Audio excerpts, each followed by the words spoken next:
네, 어제는 미국 4대 증시가 모두 급등하는 모습을 보였는데요. 나스닥이 2.47% 상승, 그리고 S&P 500이 2.05% 상승, 러셀 소형주 지수가 2.54% 상승하는 등 대부분 초강세를 보이는 모습이었습니다. 관세의 어떤 그 그동안 짓눌렸던 관세의 영향에서 벗어나는 모습을 보였다는 게 상당히 고무적이고요. 사실 종목별로 보시면 테슬라가 가장 큰 폭인 7% 상승을 했고요. 그리고 엔비디아가 이번 주 수요일 저녁에 실적 발표를 앞두고 있는데 3% 넘는 상승을 했습니다. 전반적으로 맥세븐 주식이 모두 2% 넘는 고루 강세를 보였다라는 것을 볼 수 있고요. 나머지 섹터들도 대부분 고른 상승을 보였다. 하지만 이제 AI 주식이 그동안 관세의 위협 이후에 좀 눌려 있다가 최근에 어떤 신고가 경신에 어떤 가까울 정도의 급등세를 보이면서 상당히 많이 뛰어 올랐다는 건 상당히 긍정적인 이슈로 보이고요. 하나하나 짚어보면 머스크가 일단 회사에 완전 집중하겠다. 제가 예전에 말씀드렸지만 골든 이라에 접어들었다. 황금기에 접어들었다고 하면서 댄 아이브스가 목표가를 500불로 올렸다고 말씀드렸는데요. 그 이후에 머스크의 이런 발언이 겹치면서 어제 7% 상승에 놀라운 모습을 보였습니다. 뉴욕 증시는 사실 트럼프가 EU에 대한 50% 관세를 유예한다는 소식이 지난 주말부터 계속 들려오면서 선물 지수가 강세를 보였다고 말씀드렸죠. 그게 어저께는 사실은 장중에 계속해서 급등하는 모습으로 이어졌는데요. 사실 미국의 어떤 분위기는 이런 것 같아요. 잠깐 조시 브라운의 말을 잠깐만 들어보시면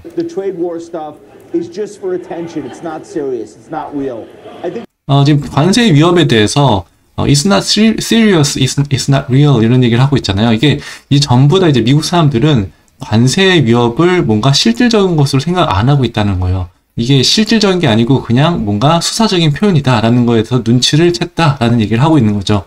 그렇기 때문에 지금 주가도 보시면 이미 그 관세 위협 이전 수준까지 대부분 돌아왔다라는 걸 볼 수 있고요. 지금 나스닥도 이제 전고점에서 대략 한 5% 정도 남아있는 상황입니다. S&P 500은 더욱더 근접해 있는데요. S&P 500은 전고점에서 거의 한 3% 정도 밑에 있는 상황이고요. 제가 제러미 시걸의 발언도 얼마 전에 말씀을 드렸는데, 제러미 시걸은 이제 와튼 스쿨의 교수시고 최근에 이제 이런 말을 했다고 제가 말씀드렸는데, 전고점을 곧 쓸 것 같다라는 말을 했습니다. 어저께도 CNBC에 나와서 다시 한번 이런 얘기를 했는데요. 어떤 얘기를 했는지 잠깐만 보시면은 관세의 어떤 위협에도 불구하고 주식에 대해 낙관적 입장을 유지하고 있다. 채권 금리가 상당히 높은 수준이지만 채권보다는 주식을 사는 게 맞다라는 거고요. 같은 말을 하고 있죠. 시장이 관세, 전반적으로 10%에 불과한 이런 관세의 어떤 부과에 대해서 감당할 수 있다고 보고 있다. 그리고 특히 가장 중요한 거는 AI가 생산성을 끌어올리기 때문에 지금 뭐 재정 적자 위협 이런 것들도 오히려 생산성을 끌어올려서 GDP 자체를 레벨업 할 수 있기 때문에 전반적인 어떤 재정 적자의 수준이 낮은 수준으로 유지될 거다라는 기대감이 반영되고 있다라고 본다는 겁니다. 그렇기 때문에 새로운 자금은 채권보다는 당연히 주식에 투자해야 된다 이렇게 보고 있고요. 하나 또 특이한 것은 AI의 최대 수혜자는 장기적으로 봤을 때는 오히려 맥세븐 주식이 아니라 금융기관 같은 AI를 활용해서 생산성을 높이는 다른 주식들까지 끌어올 수 있다 이렇게 보고 있습니다. 이렇게 강세론을 펼치는 사람 또 있었죠.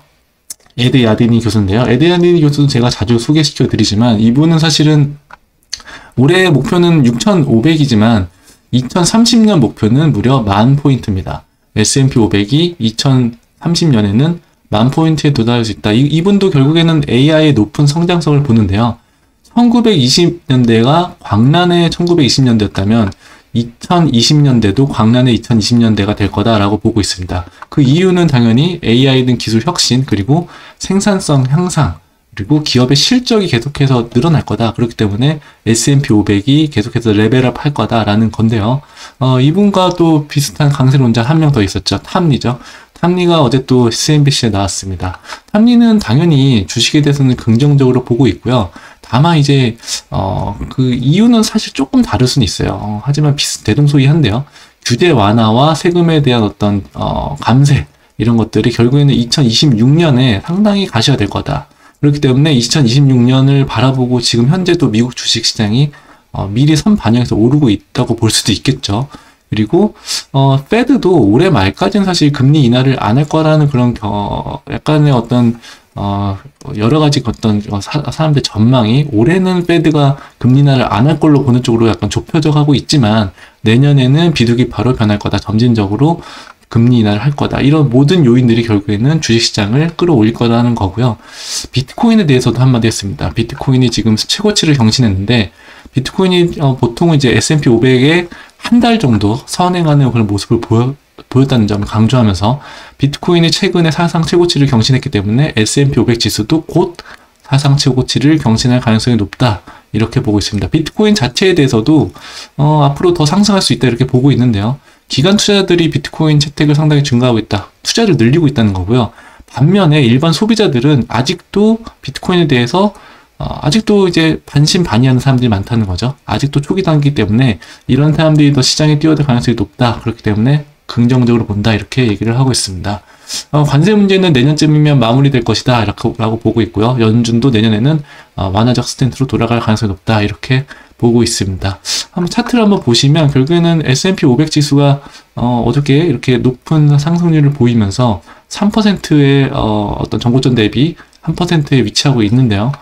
탐리나 어떤 에디 야디니 교수 그리고 제레미 시글 마튼 스쿨 교수의 견해에 의하면 이게 조만간 최고점을 경신할 가능성도 상당히 높다라고 보입니다. 그리고 나스닥 기준으로는 이제 5% 정도 남았는데요. 결국에는 이제 이번 주 목요일 새벽, 우리나라 시간으로 목요일 새벽에 있는 엔비디아의 어떤 실적 발표가 이 갭을 상당히 빠르게 좁혀줄 수 있는지 여부를 결정할 수 있을 거라고 생각하고요. 결국에는 맥세븐 주식이 나스닥의 어떤 신고가 경신에 주도적인 역할을 할 수 있지 않을까라고 기대를 한번 해봅니다. 앞으로 이제 정고점까지는 얼마 남지 않은 상황이지만 정고점을 바로 뚫을 수 있을지는 사실 좀 봐야 될 것 같고요.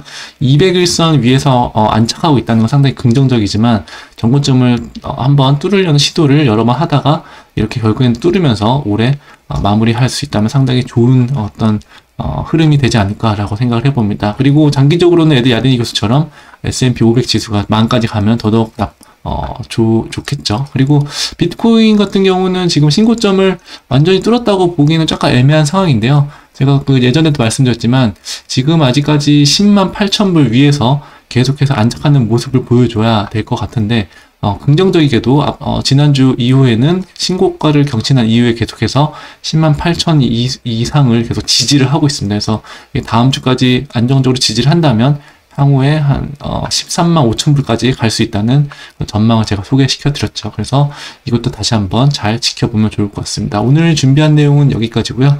조금이라도 도움 되셨다면 좋아요, 구독 꼭 부탁드릴게요. 감사합니다.